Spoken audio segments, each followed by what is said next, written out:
Welcome back to another episode of the Burn Factory podcast. I'm always like just stunned when somebody knows who I am, and so we had a nice little conversation. Someone's walking me this way to find you guys. The guy says my name, so Shawn. I look back at him, he says, "You're a legend, man." He just has to be one of us. I wake up in the middle of the night and I thought that I missed my broadcast. I called my producer. I said, I missed it. if y'all don't know by now, I'm emotional. What is up, guys? Welcome back to another episode of the Burn Factory podcast. I'm your host, Priest, joined by my co-host, my brother, Phoenix. Hold on. You gotta give me a little more than that, Priest. Come on. Give me some excitement. Channel in your inner Bruce Buffer, man. Come on. Okay. The one and only Phoenix. That is better. What's up, y'all? This is called the Burn Factory for a reason. I was literally caught on fire. 50% chance of surviving. And through that, I started this podcast because I believe every single person out there on this planet has a burn moment somewhere in their life. Yes, you heard Priest say burn moment. So a burn moment is a really hard time in your life that you ultimately had to get through. And if you didn't get through it, you probably wouldn't be where you are today. So you will hear us say that a lot. But Priest, before we get the show going, I've got to say, don't think I've ever been this sore before in my entire life. Yesterday, I went outside and we have our bag downstairs. We have a bag downstairs, and I did a 30-minute combo, whatever, intermediate workout. And my lats, I don't think they've ever been this sore before in my entire life. Dog, I heard you hitting the bag. It sounded like you're hitting a pillow. Me hitting a pillow? You should watch this kid hit the bag. He just throws looping punches like this. He doesn't even throw hard. You gotta hit the bag, man. Looping? Yes, looping. Enough of that banter. We have a guest who actually probably knows how to throw better combos than both of us. Probably. Facts. But he is a IBF champion. He's a WBC champion. He's a legend. That is crazy. So please give it up for Shawn Showtime Porter. I've done everything because of boxing. Olympic team in 2008, Pan American Games in 2007. That was Beijing, and then 2007 was Brazil for the Pan American Games. I've been to Morocco. I've been to Venezuela. I've been around the world boxing, and the thing that I really didn't understand through all of that, because my dad never allowed me to sit down and really admire my work. It was always like, you come back from Brazil, you have a week rest, and then you're back in the gym and you're right back at it, you know? So most recently, today, the guys out front doing the valet, they knew who I was. And I'm like, I'm always like just stunned when somebody knows who I am. And so we had a nice little conversation. Someone's walking me this way to find you guys. Yeah. And before I leave, I'm walking away, the guy says my name. So Shawn, I look back at him, he says, "You're a legend, man."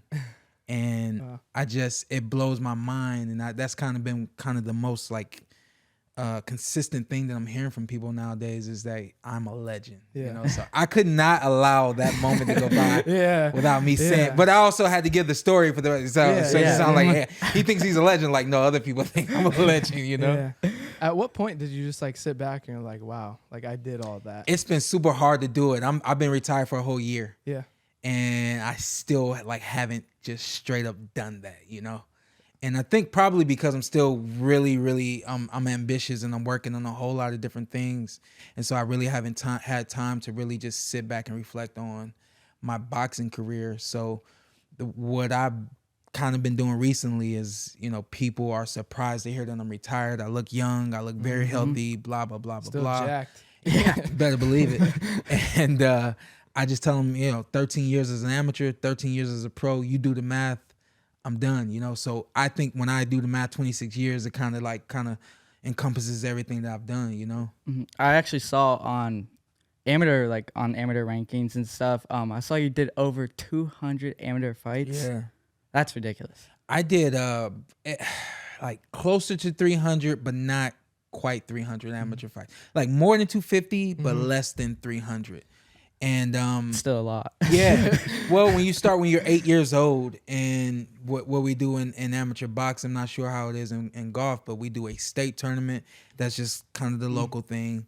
You qualify for the regionals. Once you go to the regionals, it goes from being that state tournaments like 2 days, to the regional tournament being 3 or 4 days, and then the national tournament's an entire week.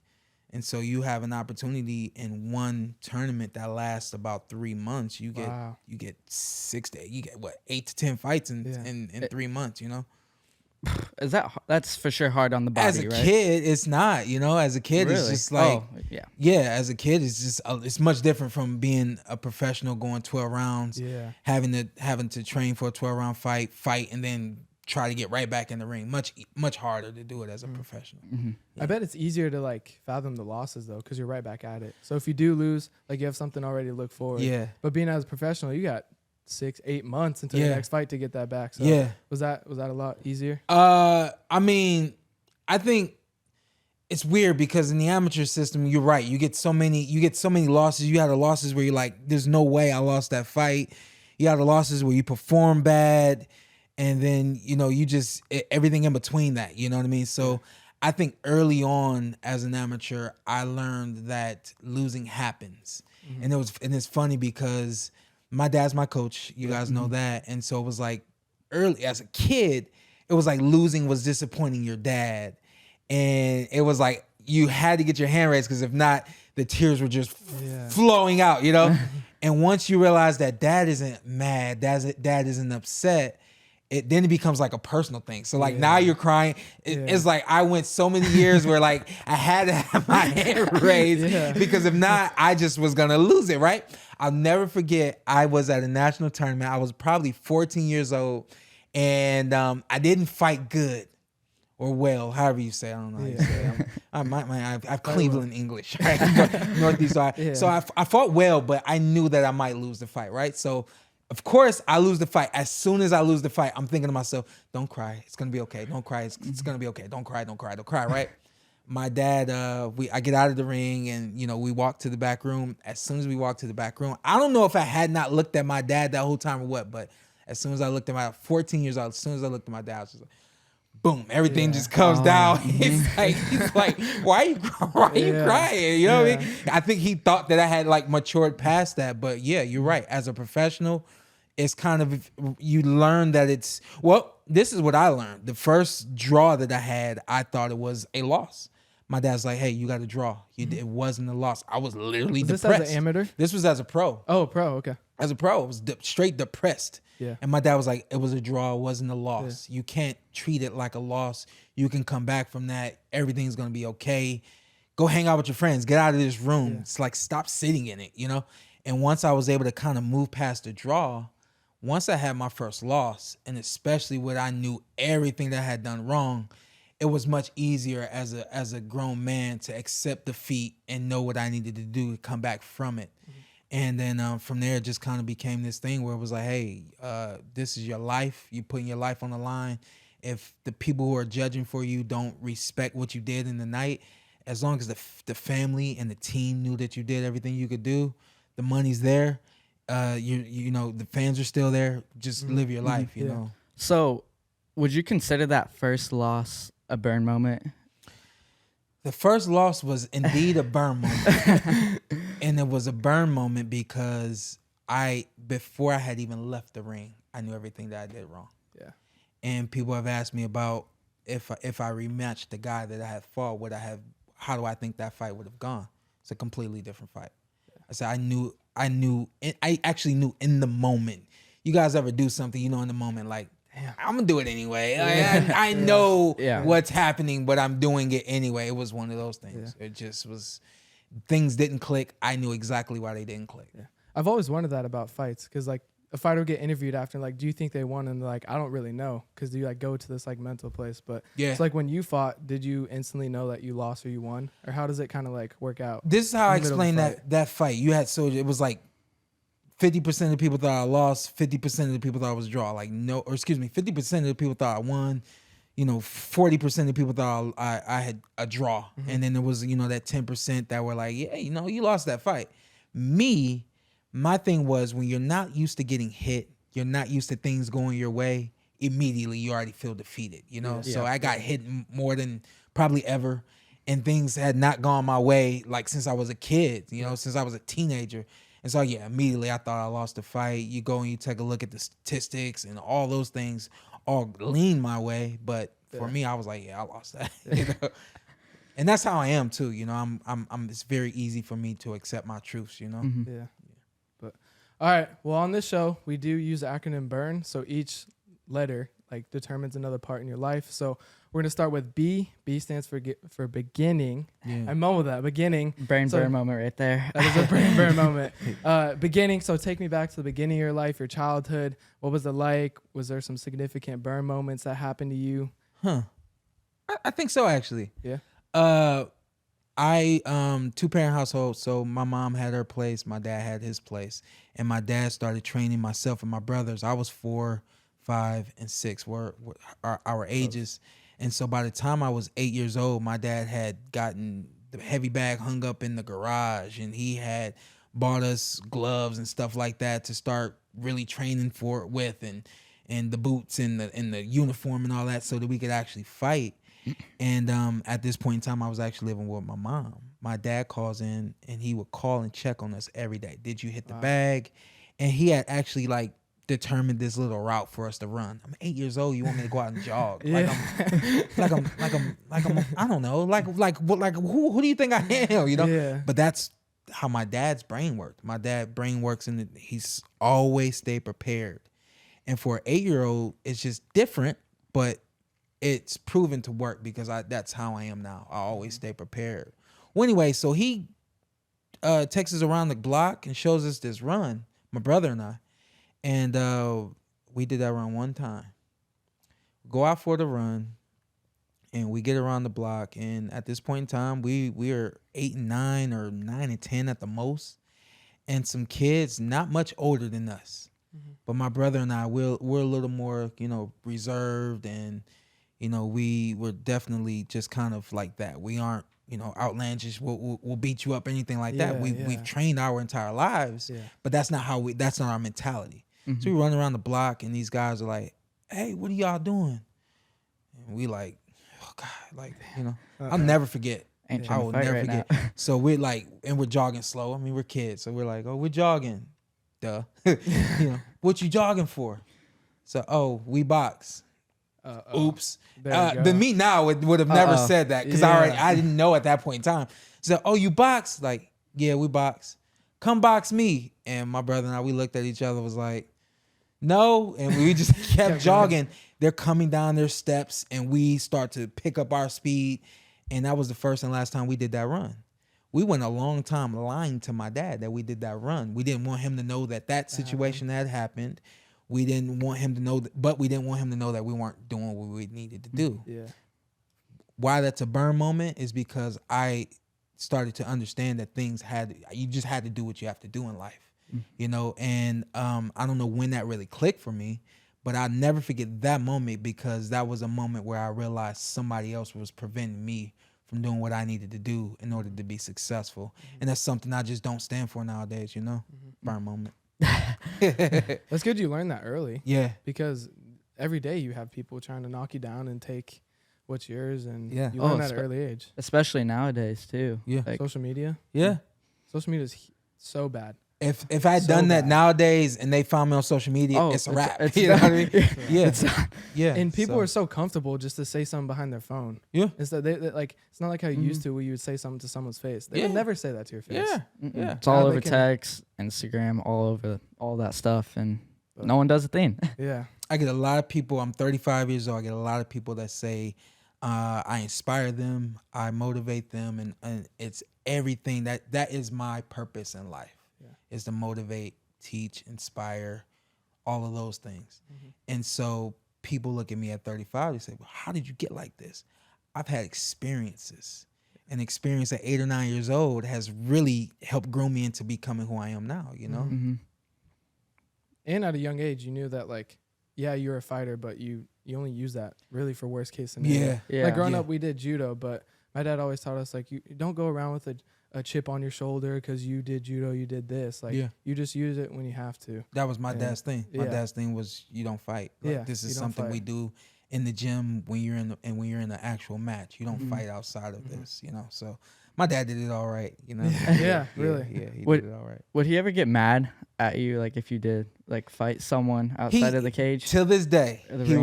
will look at me, and because he'll have conversations, and everybody knows that I'm a nice guy, and they'll say he's never even been in a fight. My dad's the complete opposite. My dad is the complete opposite. If my dad had been running with me at that point in time, he would have stopped. He would have walked back. He wouldn't even ran back. He'd have walked back, walked right up to those guys, and just had it out, and probably walked away like nothing ever happened, and said, "Come on, let's keep running." My dad has told me stories, and then now my dad, or not now, but I've met people that knew my dad as a kid and as a young adult, as a teenager and stuff like that. Like, no, your dad was the guy on the block, you know? And so that's how my dad is. And so my dad thinks that I've never been in a street fight. He thinks that I've never, done anything. And so when he's with people and they're talking about me and how nice I am, he's like, "You've never been in a street fight, right?" I'm like, "Not that you know of." But have you? No. Just no. like little scuffs. Yeah, I Nothing mean, like Little pushes. honestly, it's anything that I've ever been in is because I was protecting someone else. Yeah, simple. And it was never ball the fist up. And I'm Jack, so I have Not other many ways. people I'll tell you what. with you. If I saw you, I'd be like, "Oh, don't mess with that guy." Yeah. So Well, you just told us about B beginning. It's time to go to you and Burn. Unfortunate. We all believe unfortunate things happen in life that get you to who you are today. Like myself, whenever I got burned in a science experiment by my teacher, I thought that was a burn moment because if that doesn't happen, I wouldn't have this podcast. sure. You don't think so? No. You no. think that? Yeah, that's the 100% source behind this podcast. Oh, yeah. What was the experiment? So she was doing like a fire black snake. It's like rubbing alcohol. It's like trying to form like a snake like figure, and it wasn't working. She started like grabbing like rubbing alcohol, and you never like dump rubbing alcohol into a flame because it could explode. Sheesh. Yeah, so she's like, "Oh well, I'm just gonna grab rubbing alcohol and dump it because it's not working," and boom, exploded. She got fired, right? Yeah, I think so. Yeah. But the worst part is Hey, did you see that? Did you see that? He said, "I think so." I got her fired. But it's so trippy because you don't remember any minutes before. Yeah. So like my mind just completely like blanked out, Yeah. and then I woke up like conscious, like screaming and like Wow. running. So Wow. yeah, feels like a time traveled. I don't know. Man. The worst part is she's not even like a real teacher. So Yeah, at this like elementary school, I went to it, Ugh. and every like Thursday you would have what's called wheel. So you had a PE class, you had an art class, and you had a science class. And these teachers were volunteers. Yeah. So they weren't certified or anything to be doing experiments like that. Yeah. So this teacher just did that, and Dang. he's Done. scarred now for Yeah. life. Yeah. But you're doing all right. Yeah, I'm doing You're good. all right. That'll work. Yeah, podcast is fun, dude. That's what I love. It created a story. You know what I mean? Exactly. You're the recipient of it, but now you use it for Everything happens for a blessings, reason. Yeah, for sure. And unfortunate for me, I really can't say that I have an unfortunate event that's happened to me, but I will tell you guys that boxing presents so many challenges and obstacles and hurdles to get over. The 12-round championship fights that you guys see, there's so many 12-round fights that we have before that night. Yeah. And I definitely can tell you guys that I have battled, not even knowing, a form of depression, for the sake of words, just kind of not knowing how to deal with the challenges and the obstacles that being a professional athlete can present. All the expectations. And the expectations, I mean, the list goes on. And the way that I've always dealt with things is you just kind of keep it in. You don't talk to anybody. Eventually things will be okay. And, I basically just got to my tipping point. And this was probably the middle, maybe the middle part of my career. And I got to the point where I didn't even want to box anymore. Wow. I'm working on a documentary right now, and I want the first statement of this documentary to be, I should never become a world champion. Wow. Because that's how close I was to just giving everything up. And it took me having to meet a life coach, her take me through some different exercises, her helping me to approach things differently, understand my emotional energy, learning how to use that, and all of these other different things. And I got to a point where I was like, you know what? I'm ready. I can battle. Yeah. And I came back 2 fights later. I'm in my world championship fight. Wow. Nobody knows anything like that. You know what I mean? Mm-hmm. And I think that you have to handle everything with such care and such conviction and understanding that you understand that eventually you will get through it. You know, I know you had some tough times. Bro. I know you had some tough times. I mean, looking in the mirror was just, I bet you cried every time you looked in the mirror. I'm ugly. I wasn't always ugly. Yeah. So actually, whenever I was in the hospital, the swelling like super bad. And I just remember like looking at my phone like constantly on Snapchat and just like, please go away, like swelling, because I didn't know if I was gonna be like disfigured or something, because I don't know if like after you guys like a burn or something, people get like disfigured. Yeah. And that was kind of my biggest challenge. And actually, like how you said, I actually had a burn moment myself in the hospital. About like day 5, I was finally like, you know what, I need to like get something that brings me joy. And that's when I was like, Dad, can you go get my Scotty Cameron putter? And I'd put 3 balls into a glass jar, and just like slowly but surely, it just started putting a smile on my face. I saw that. Yeah. Man, and it just started making you feel started making me feel good. And I honestly think from that, I started healing way faster. I tell people all the time, man, it's the simplest things in life. I don't care who you are. The simplest things in life will make you happy. And we've seen this case where we've seen the people who have the most money or the most followers and all those things, somehow, some way, they're the ones who are at the lowest. Yeah. Because they can't find simplicity. I guarantee you guys that's what it is. They can't find simplicity. They've yearned for everything they have. They work for everything that they have, not knowing that eventually the simple things that you came from are the things you're gonna want the most. You know. Yeah. So the simple glass jar and a little white ball got you through it all, huh? Yes, it did. That's sweet. Yes. I love it. So during that time when you were depressed, was there something that you did to take your mind away from it? I liked being alone, and I'm still a lot like that. I also like going to the movies, and so I became like this. I did movie reviews. I was at the movies like 3 days a week, and I just was doing anything I could do to avoid being upset, being bothered, and going low. And the movies, I would say, was the thing that really kept me from going low. It just, you fade away, you get into the movie, and you know that's it. Was there like a particular movie that you all loved? Of them. It was literally it was all of them, and that's why I started doing the reviews, because my dad, what he would do is I would tell him I want to go see a movie, and he would read the reviews on it, and then I go see the movie, and to me they were completely contrary to what the review said.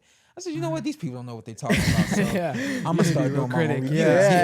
Yeah. So I started doing reviews and posting them on Instagram and things like that. Yeah, that's cool. Yeah. A lot of Rotten Tomatoes. Yeah.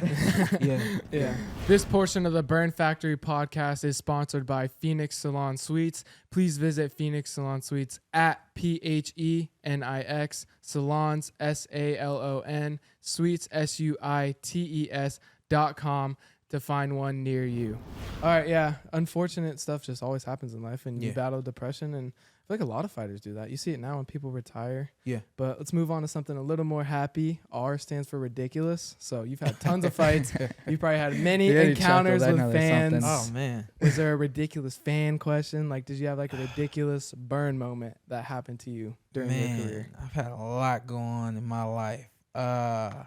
All of it. I'll just tell a couple of stories. The first one that came to mind was we're at this expo. It's a box fan expo. So it's, hundreds and thousands of people come to this expo just to see all of the fighters. And I got this long line of people.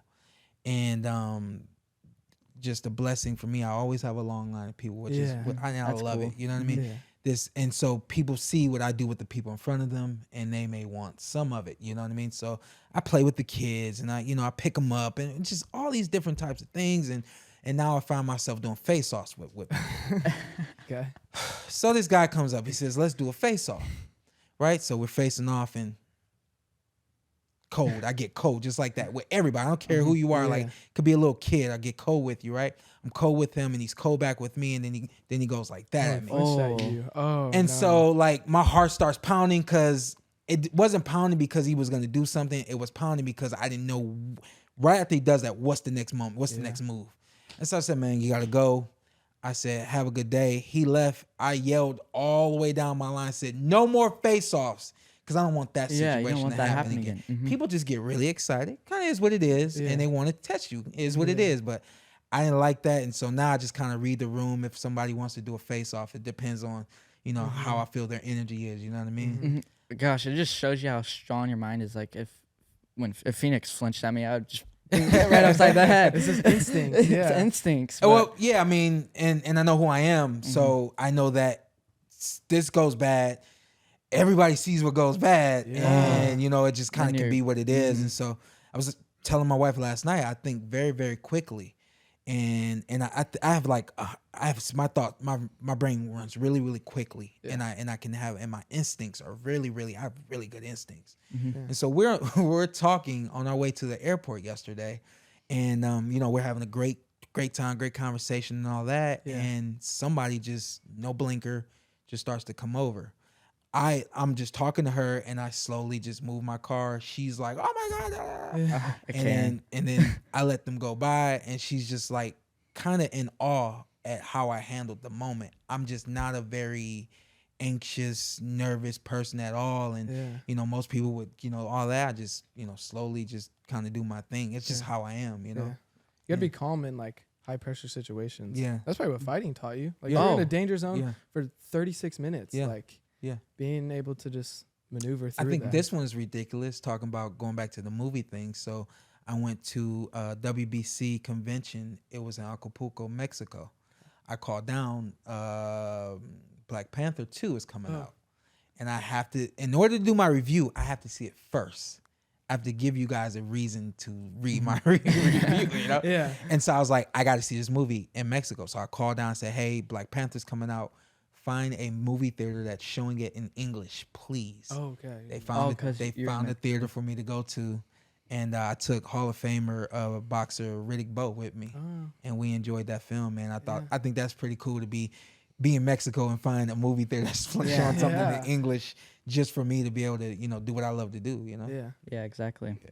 Do you do that now still? You still review? Oh yeah, I review Black Panther. Come on, sure, of course, have to. Yeah. There's a new one out, right? That's the one with Kamaru Usman, right? Yeah. Oh. Is it already out? Come on, man, go see it. What are you doing? I need to see it. What are you doing? I know you guys golf. I know it takes all day, which is why we're not gonna do it because it's gonna take us 2 days to do it. I've never golfed before, so we'll help you. Yeah. You'll be Tiger Woods by the end of the day. I'm gonna call you guys every time I go to the movies. Like, hey, check this movie out. Oh no! Hey, please check it out yet. Please do. Yeah. Because I love the movie theaters, but I cannot tell you the last time I've been to a movie. And you don't love the movie theaters, so don't lie like that. He's calling me out. I do though. Like you go get some popcorn, you sit down. Like it's a good time, but man, he's thumbing me up already. You're telling us what to do. Like yeah, that's what you do. Because he does it all the time. Yeah. Can't tell us what movie you went to. I've seen more movies than you probably. Probably. Yeah. That's why I haven't said anything. Talking crap at me now. Like I don't go to the movies.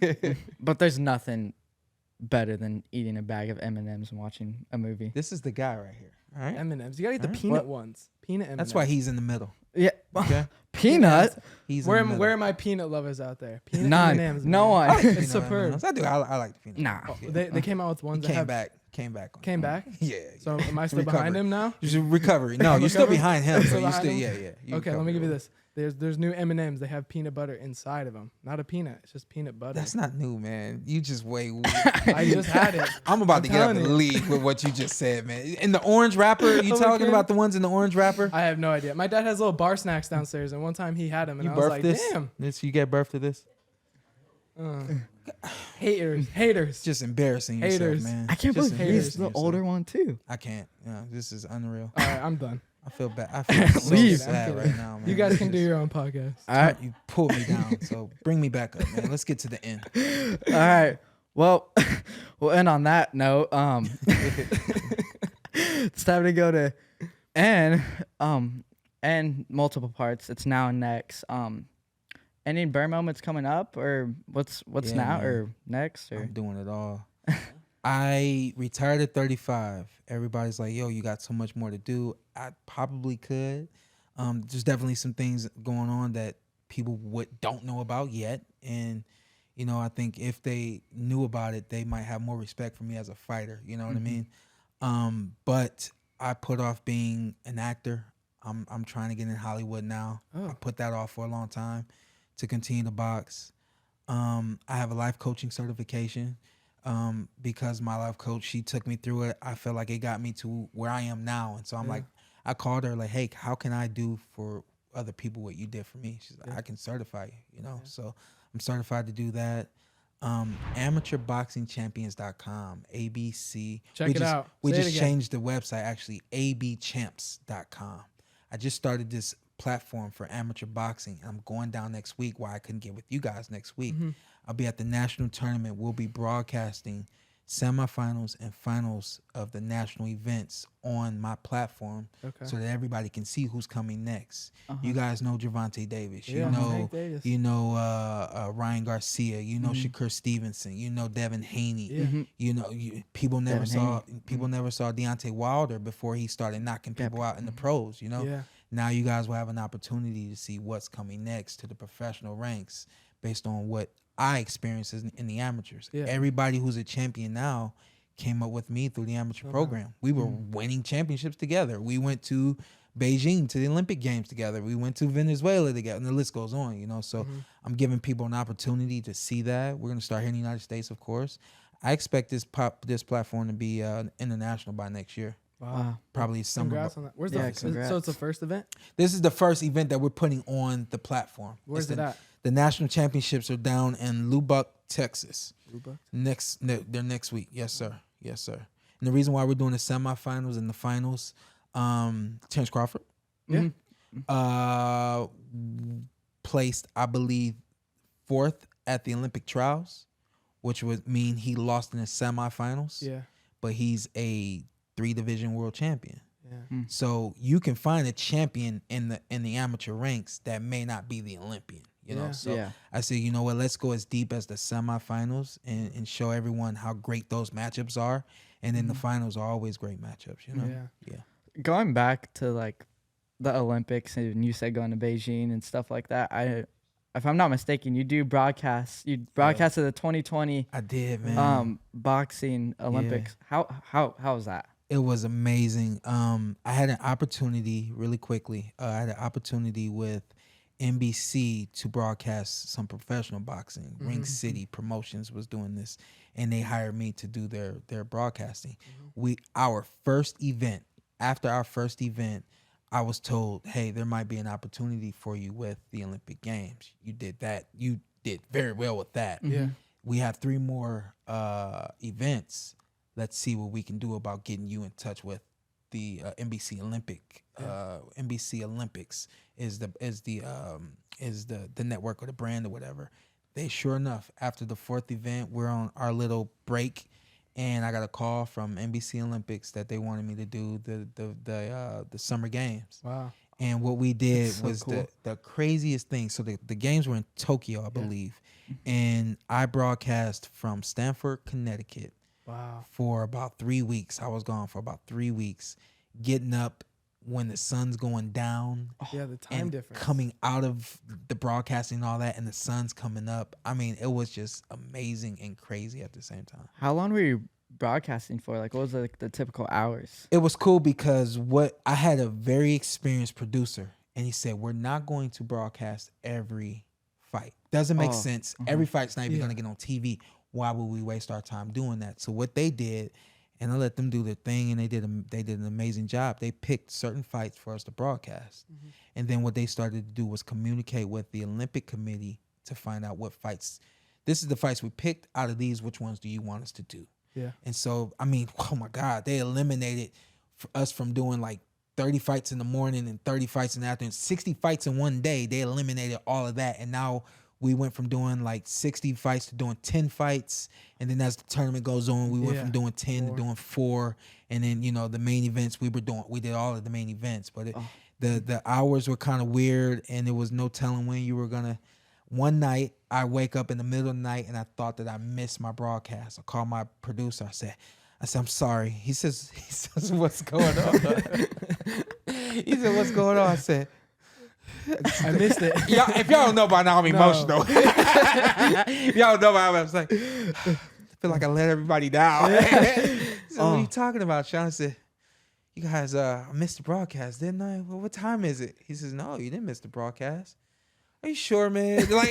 Like, don't lie to me. Yeah, Come on. Yeah, Come on. Are you sure, man? It's like, did you miss it? You know? He says, trust me. If we felt like you weren't gonna make it, we would have somebody at your door banging on it. Yeah. And he told me, he said, here, I'll give you a quick story. And he told me about a story where they had to go find a broadcaster because that broadcaster, in fact, did fall asleep and was missing the broadcast.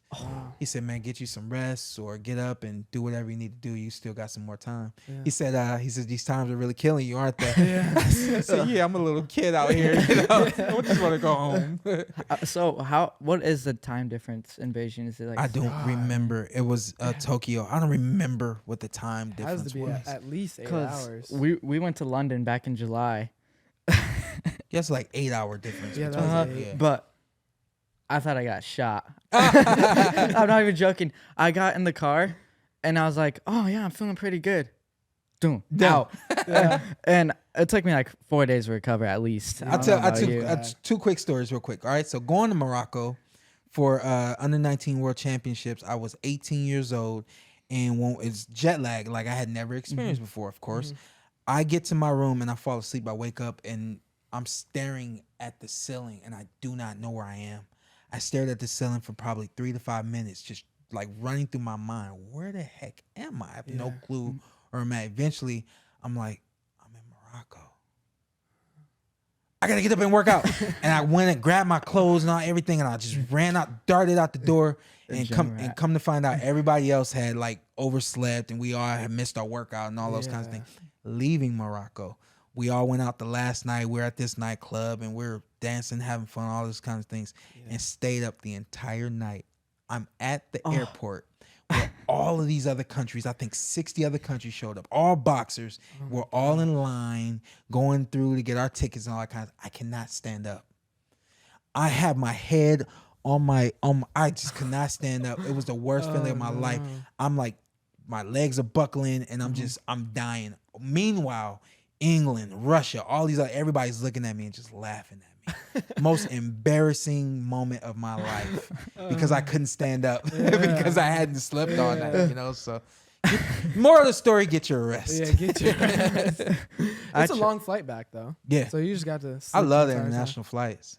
Yeah, I know you guys travel a lot. Yeah, I know you guys travel a lot. Those looks. I real quick, I gotta ask because like I said, I'm super excited. I'm crazy intrigued by you guys. I understand your story and why you wanted to start the podcast. Were you just like, I'm doing it with my brother, or was this your idea? How did this like happen?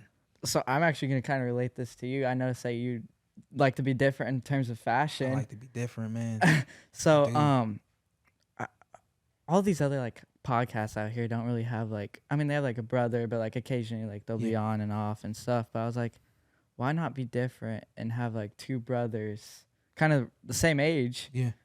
And I don't know how to like say it, but like, you just thought that was like that was the recipe. Because I mean, brothers fight and like we fight all the time on here, but that's like cool. That's cool to see, and people can like relate to it. And we're young. Yeah. Like, what other 19 and 16-year-old are out there that blew my having mind. Guests out here? Yeah, great to see you got a great team behind you. Yeah, shout out to the real team. Shout out to the whole team out there. Yeah, and so, but everything has been first class, man. You guys have done a great job. Thank you for everything this weekend. Glad to hear it, and thanks for coming on. I don't think I had a choice between Vernon and then seeing the story and all that. It was like, let's go bless these guys, and hopefully they'll come on and bless my podcast as well. Sure. So just kind of put you on blast right there. So tell them about your podcast. The Welterweight podcast. It is a boxing-based podcast, but we do pretty much everything entertainment. And what my plan for my podcast is, I love the motivation that you do with the Burn Factory. Thank you, I appreciate it. The purpose of my podcast, somebody asked me 2 days ago, what's the greatest advice you ever got? And I kind of kicked around a few ideas before I got out of the car. I said, I know the greatest advice I got actually came from my dad. My dad said, boxing is just like life. So you go through ups and downs in the ring. You go through ups and downs in life. Mhm. You're going to lose in the ring. You're going to lose in life. The thing you Mhm. cannot do is stop. Yeah. You cannot quit. Boxing Yeah. is just like life. There's going to be ups and downs. You have to work yourself through it all and just be your best. Yeah. And what I've come to realize, I didn't understand that. My dad started telling me that I was young. I was Yeah. 9, 10 years Goes old. over your I head. don't know if you guys realize my dad grew me up quick, you know. Yeah. But that always stay with me. And the thing that I've noticed, doesn't matter what entertainment I've talked to, I've spoken to, comedians, actors, musicians, Yeah. no matter what athlete, golfers, basketball, football, everything you can equate and put into the context of being in a fight, aka boxing. Yeah. Mhm. And so that's what my goal is with my podcast, is to show everybody that they're in a fight Yeah. and that they have to continue to fight, you know? Yeah. Mhm. Yeah. That's Cool. awesome. So tell them where. Oh, you already Yeah, said it's it. a Porter Way Porter Way Podcast Podcast. it's on YouTube. It's on every podcasting platform. Mhm. And then we also have a Patreon as well. That's patreon.com/TPWP. Boom, Got boom. it. You heard it. Go the get- man. Give him some love. Show him some I love. would love it, man. Going. I gotta ask you, who's your favorite comedian? Oh, we actually Oh, just went through this too. yeah. So which Well, is you were funny. just at Kevin Hart. How was that? Kevin Hart was Kevin, this is my first time seeing him live too. Yeah.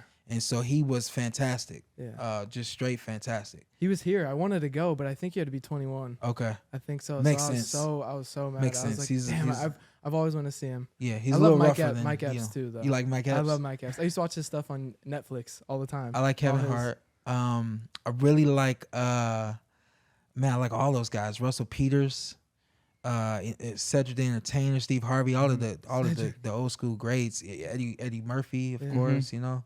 Yeah. All those So guys. all I of love them. all. Yeah, I'm big on comedy, man. I'll sit down and watch any comedy special for no reason. Yeah. You just love it. We yeah. gotta go. Gotta Um, go. I gotta What's- go to one. What's the Jeff? Oh, Jeff Dunham's the puppet guy. Is that what you're Oh talking about? yeah. Okay. Oh, he's he's like still the the same. ventriloquist. Still the same. Ventriloquist. You know what I mean? Yeah. yeah. He's funny. But all right, Shawn. Well, thank you for coming on the show. Thank you, man. You just spelled burn in your life. Yeah. Thank you. Where's my gear? It's right there. All right there. Right there. I You're wasn't in for it. sure. I wasn't We'll sure give if it to you you. were Yeah, teasing me or here. what. Give Yeah. it I'll to give him. you. So first and foremost, this is the Black Edition one. So The it's Black Edition. so you can only get that Black Label Edition. You Black can only Label get that Edition. if you come on the podcast. So only guests. Yeah, can get only those. only guess. Come on now. Yes, And then perfect white classic one. white. waiting Sir, for you. yes, sir. the white dripped up one. Yes, sir. You guys are fly, man. I like you guys. Shouts out to Kurt Boogie for those. For the Yeah, gear. Some head of good security gear. of Burn Factory. Where could our viewers go and check out your Instagram or? Showtime Shawn P. Everything. Shawn Twitter, Instagram, Facebook, all that. Showtime Shawn P. Cool. Awesome. Give him some Well, love. that's a wrap. Thank you for coming on, Shawn. Yes, appreciate it. Got it, man. I appreciate you guys for having me. Of course. Good luck with everything, all right? Thank you. You Thank too. you, too. We need to come on your podcast. Come on. Yeah. Oh, Come on. I need one of those Letterman's jackets that you Ooh. have. Ooh, you Those like are it? so nice. I got Mhm. you. Before we go, those were so nice. I watched. I think it was. I think you guys were talking about the Tank Davis and Ryan Garcia fight. And And I you had was it wearing mine. on. And I was like, oh, Yeah, those are. Yeah. we need to do That's a sweet. collab. All right, Half Burn Factory, half Porter Way podcast. That'd be sick. I got you. I got you. All right, cool. Yeah. Thank And you. you're a Cleveland Browns fan? I am. So I'm digging this orange. Yeah. Oh, oh I'm yeah, digging this Uh-huh. orange. perfect. We play you guys in like 3 weeks. Yeah. Commanders. Who's we? Commanders. Yeah. Why are Uh-huh. you guys Washington fans? Dad grew up in Dad grew up DC. in DC. Dad's been everywhere, huh? yeah. Oh, everywhere. Everywhere. You name it, he's been there. There you go. There you go. All he did Cool. was All right. hand all that down to you guys, huh? Mm-hmm. Love it. Carrying the Love it. legacy. Well, hey man, thank you guys. Yes, Thank thank you. you. That will do it.